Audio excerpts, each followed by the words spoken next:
بسم اللہ الرحمن الرحیم۔ السلام علیکم۔ ایک یہودی نے اپنے بیٹے کو کہا کہ جاؤ اور بازار سے سودا لے کر آؤ۔ لڑکا راستے سے گزر رہا تھا کہ اس کی نظر حضور صلی اللہ علیہ وآلہ وسلم پر پڑی۔ حضور صلی اللہ علیہ وآلہ وسلم کی نظر بھی اس لڑکے پر پڑی۔ وہ لڑکا وہیں بیٹھ گیا اور بیٹھا رہ گیا۔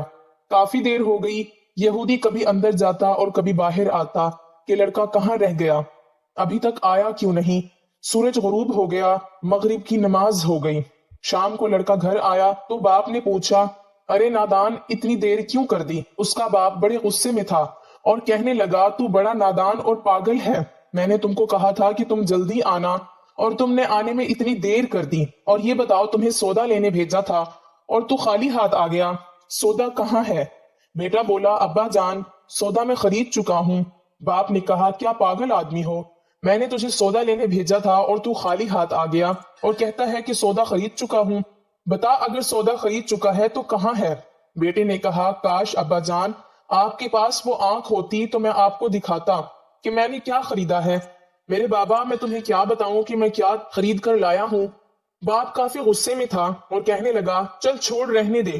وہ لڑکا روز رحمت دو عالم صلی اللہ علیہ وآلہ وسلم کی خدمت میں بیٹھنے لگا۔ وہ یہودی کا اکلوتا بیٹا تھا، بہت پیارا اور انتہائی حسین و جمیل تھا، اس لیے یہودی نے اسے کچھ نہ کہا۔ کچھ دنوں کے بعد لڑکا بہت بیمار ہو گیا، کافی دن بیمار رہا اور اتنا کمزور ہو گیا کہ کروٹ لینا مشکل ہو چکا تھا اور پھر قریب مرگ الموت ہو گیا۔ یہودی بہت پریشان تھا، بھاگا بھاگا حضور صلی اللہ علیہ وآلہ وسلم کی بارگاہ میں آیا اور عرض کرنے لگا، اے اللہ کے رسول، آپ کے پاس آیا ہوں، آپ تو جانتے ہیں میں یہودی ہوں، مجھے آپ سے کوئی اتفاق نہیں، اگر میرا بیٹا آپ کو دل دے گیا ہے اور قریب مرگ الموت ہے، آپ کو دن رات یاد کرتا ہے، کیا ممکن ہے کہ آپ اس دشمن کے گھر آ کر اپنے عاشق کو ایک نظر دیکھنا پسند کریں؟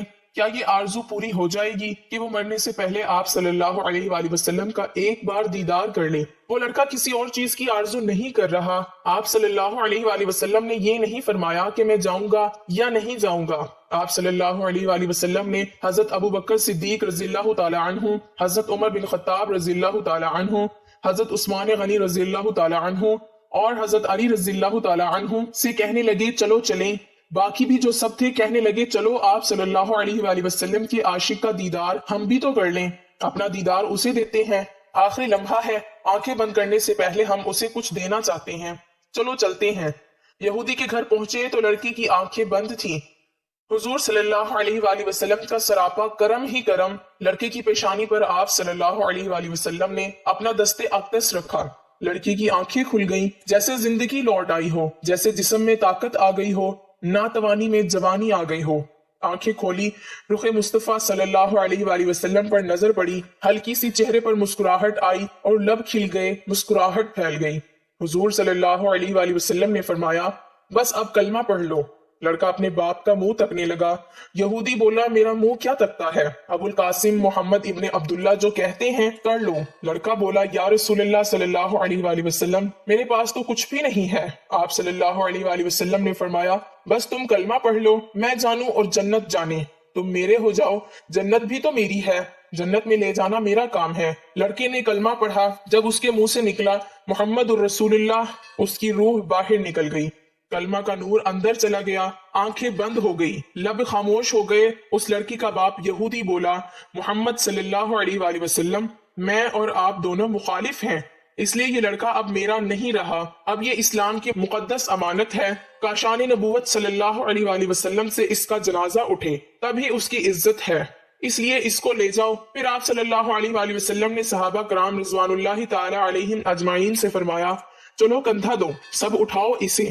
حضرت محمد صلی اللہ علیہ وآلہ وسلم جب یہودی کے گھر سے نکلے تو یہ فرماتے جا رہے تھے، اس اللہ کا شکر ہے جس نے میرے صدقے اس بندے کو بخش دیا۔ کیا مقام ہوگا اس عاشق کی میت کا جس کو حضرت علی المرتضی رضی اللہ تعالی عنہ، حضرت عثمان غنی رضی اللہ تعالی عنہ، حضرت ابو بکر صدیق رضی اللہ تعالی عنہ، حضرت عمر بن خطاب رضی اللہ تعالی عنہ اور حضرت بلال حبشی رضی اللہ تعالی عنہ جیسی مشہور شخصیات کندھا دے کر لے جا رہی ہوں، اور آگے آگے حضرت محمد مصطفیٰ صلی اللہ علیہ وآلہ وسلم ہوں۔ قبر تیار ہوئی، کفن پہنایا گیا، حضور صلی اللہ علیہ وآلہ وسلم قبر کے اندر تشریف لے گئے، قبر میں کھڑے ہوئے اور کافی دیر کھڑے رہے، پھر اپنے ہاتھوں سے اس عاشق کی میت کو قبر کے اندر اتارا۔ آپ صلی اللہ علیہ وآلہ وسلم قبر کے اندر پنجوں کے بل چل رہے تھے، مکمل پاؤں مبارک نہیں رکھ پا رہے تھے۔ کافی دیر کے بعد آپ صلی اللہ علیہ وآلہ وسلم قبر سے باہر آئے تو چہرے پر تھوڑی سی سردی چھائی ہوئی تھی، تھکن محسوس ہوئی۔ صحابہ کرام رضوان اللہ تعالی علیہم اجمعین پوچھتے ہیں، حضور صلی اللہ علیہ وآلہ وسلم یہ کیا ماجرا ہے؟ پہلے تو یہ بتائیے کہ آپ صلی اللہ علیہ وآلہ وسلم نے قبر میں پاؤں مبارک پورا کیوں نہیں رکھا؟ آپ صلی اللہ علیہ وآلہ وسلم پنجوں کے بل کیوں چل رہے تھے؟ تو حضرت محمد مصطفیٰ صلی اللہ علیہ وآلہ وسلم نے فرمایا، قبر کے اندر بے پناہ فرشتے آئے ہوئے تھے، اس لیے مجھے جگہ نہیں مل رہی تھی کہ میں پاؤں رکھتا۔ میں نہیں چاہتا تھا کہ کسی فرشتے کے پاؤں پر میرا پاؤں آ جائے۔ پھر صحابہ کرام پوچھتے ہیں، آپ صلی اللہ علیہ وآلہ وسلم قبر کے اندر کیوں گئے؟ ہمیں کہتے ہم چلے جاتے۔ آپ صلی اللہ علیہ وآلہ وسلم نے خوبصورت جواب دیا، کیا میں نے اس لڑکے کو نہیں بولا تھا کہ تیری قبر کو جنت بناؤں گا؟ تو اب اسی قبر کو جنت بنانے قبر کے اندر چلا گیا تھا۔ صحابہ کرام رضوان اللہ تعالی علیہم اجمعین پھر پوچھتے ہیں کہ حضور صلی اللہ علیہ وآلہ وسلم اتنے تھکے ہوئے کیوں ہیں؟ آپ صلی اللہ علیہ وآلہ وسلم نے فرمایا، تھکا اس لیے ہوں کہ فرشتے اور حوریں اس عاشق کے دیدار کے لیے آ رہے تھے اور میرے وجود سے لگ لگ کر گزر رہے تھے، ان کی وجہ سے تھک گیا ہوں۔ اللہ تعالیٰ سے دعا ہے کہ اللہ تعالیٰ ہم سب کو بھی حضرت محمد صلی اللہ علیہ وآلہ وسلم اور تمام صحابہ کرام رضوان اللہ تعالی علیہم اجمعین کے نقش قدم پر چلنے کی توفیق عطا فرمائے۔